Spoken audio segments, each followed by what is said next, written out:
Pot to plates நேயர்களுக்கு வணக்கம். இன்றைக்கி நம்மளோட சேனலில் இட்லி, தோசை, சப்பாத்தி இது எல்லாத்தோடையும் தொட்டு சாப்பிட்ற மாதிரி ஒரு சூப்பரான குருமா ரெசிபி தான் நம்ம பார்க்க போகிறோம்.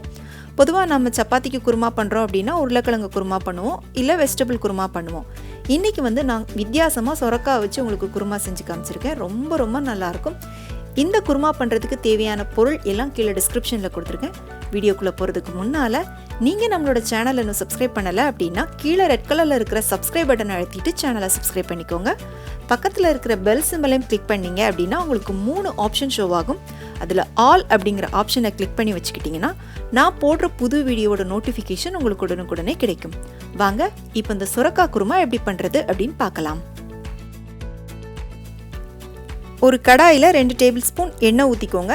எண்ணெய் நல்லா சூடானதுக்கப்புறமா 1/2 டீஸ்பூன் சீரகம் போட்டுக்கோங்க. சீரகம் நல்லா பொரிஞ்சு வந்ததும் 3 கிராம்பு, 2 ஏலக்காய், சின்ன துண்டு பட்டை போட்டுக்கோங்க. இதோடவே 2 பெரிய வெங்காயத்தை நல்லா பொடியாக கட் பண்ணி போட்டு வதக்கிக்கோங்க.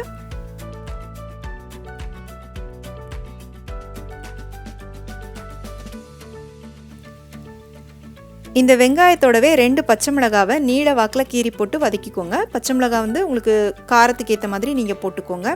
வெங்காயமும் பச்சை மிளகாவும் கொஞ்சம் நல்லா வதங்கி வந்ததும், அதாவது ஒரு பாதி அளவு வதங்கி வந்ததுக்கப்புறமா 1 டேபிள் ஸ்பூன் அளவுக்கு இஞ்சி பூண்டு விழுது சேர்த்துக்கோங்க.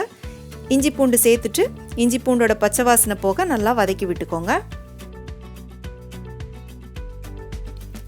இஞ்சி பூண்டோட பச்சை வாசனை நல்லா மாறினதும் 1 தக்காளி, நல்லா பழுத்த தக்காளியை கட் பண்ணி போட்டு வதக்கிக்கோங்க.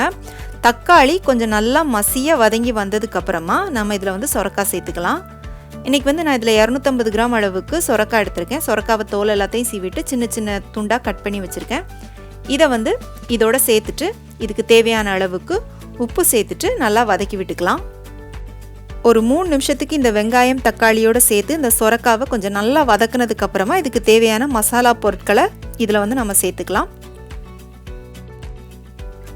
1/2 டீஸ்பூன் மிளகாய் தூள் சேர்த்துக்கோங்க. உங்களோட காரத்துக்கு ஏற்ற மாதிரி நீங்கள் சேர்த்துக்கோங்க. அடுத்ததாக 1 டீஸ்பூன் மல்லித்தூள்,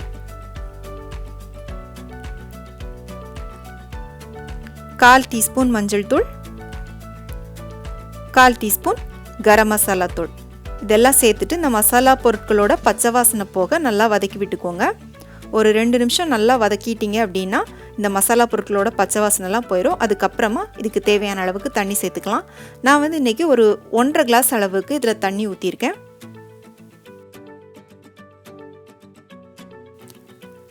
தண்ணி சேர்த்ததுக்கப்புறமா இதை ஒரு தடவை நல்லா கலந்து விட்டுட்டு ஒரு மூடி போட்டு மூடி ஒரு 5 நிமிஷத்துக்கு நல்லா கொதிக்க விட்டுக்கோங்க. இது கொதிக்கிறதுக்குள்ளே இதுக்கு தேவையான தேங்காய் வரைச்சி எடுத்துக்கலாம். இதில் ஒரு 3 டேபிள் ஸ்பூன் அளவுக்கு தேங்காய் எடுத்து வச்சுருக்கேன். இதை ஒரு மிக்ஸி ஜாருக்கு மாற்றிக்கலாம். இதோடவே 2 பச்சை மிளகாய், 1/2 டீஸ்பூன் அளவுக்கு சோம்பு, அடுத்ததாக 1 டேபிள் ஸ்பூன் அளவுக்கு பொட்டுக்கடலை போட்டுக்கோங்க.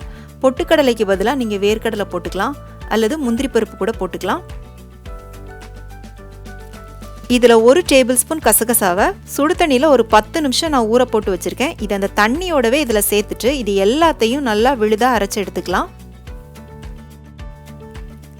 இந்த மாதிரி நல்லா மையாக அரைச்சி எடுத்துக்கோங்க. இப்போ 5 நிமிஷம் கழித்து நான் மூடியை திறந்துருக்கேன். நல்லா கொதி வந்துருச்சு. இதோட நம்ம அரைச்சி வச்சு அந்த தேங்காய் விழுதை சேர்த்துட்டு தண்ணி தேவைப்படுச்சுன்னா கொஞ்சமாக சேர்த்துக்கோங்க. நான் இந்த தேங்காய் அரைச்ச மிக்ஸி ஜாரை கழுவிட்டு அந்த தண்ணியை சேர்த்துருக்கேன். சேர்த்துட்டு திரும்பவும் நல்லா கலந்து விட்டுட்டு ஒரு தடவை உப்பு செக் பண்ணி பார்த்துட்டு தேவை அப்படின்னா போட்டுக்கோங்க. போட்டுட்டு திரும்பவும் மூடி போட்டு மூடி ஒரு 10 நிமிஷத்துக்கு நல்லா கொதிக்க விட்டுக்கோங்க. இப்போ 10 நிமிஷம் நல்லா கொதிக்க விட்டுட்டு மூடியை திறந்துருக்கேன். இப்போ பாருங்கள் நல்லா கொதி சொரக்காலாம் சூப்பராக வெந்திருக்கு. இதுவே நீங்கள் குக்கரில் பண்ணுறீங்க அப்படின்னா கரெக்டாக ஒரு 2 விசில் மட்டும் விட்டு எடுத்துக்கோங்க. இப்போ இதோட நம்ம ஒரு 1/2 டீஸ்பூன் மட்டும் வெல்லம் அல்லது சர்க்கரை சேர்த்துக்கலாம். இது ஆப்ஷனல் தான்.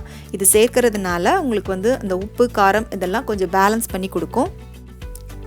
கடைசியாக கொஞ்சமாக மல்லித்தழை தூவிட்டு கலந்து விட்டுக்கோங்க. நம்மளோட சேனலில் ஏற்கனவே வெஜிடபிள் குருமாக்கான ரெசிபி நான் அப்லோட் பண்ணியிருக்கேன். அதுக்கான லிங்க் நான் உங்களுக்கு கீழே டிஸ்கிரிப்ஷனில் கொடுக்குறேன். இந்த சொரக்காய் குருமா உங்கள் எல்லாருக்கும் ரொம்ப பிடிச்சிருக்கும் அப்படின்னு நம்புகிறேன். கண்டிப்பாக இதை உங்கள் வீட்டில் செஞ்சு பார்த்துட்டு எப்படி இருந்துச்சுன்னு உங்களுடைய கருத்துக்களை எனக்கு மறக்காமல் கீழே கமெண்ட் செக்ஷனில் சொல்லுங்கள். பிடிச்சிருந்துச்சு அப்படின்னா உங்கள் ஃப்ரெண்ட்ஸுக்கும் ஷேர் பண்ணுங்கள், லைக் பண்ணுங்கள், சேனலுக்கு சப்ஸ்கிரைப் பண்ணுங்கள். மீண்டும் வேறொரு ரெசிபியோடு சந்திக்கிறேன். நன்றி, வணக்கம்.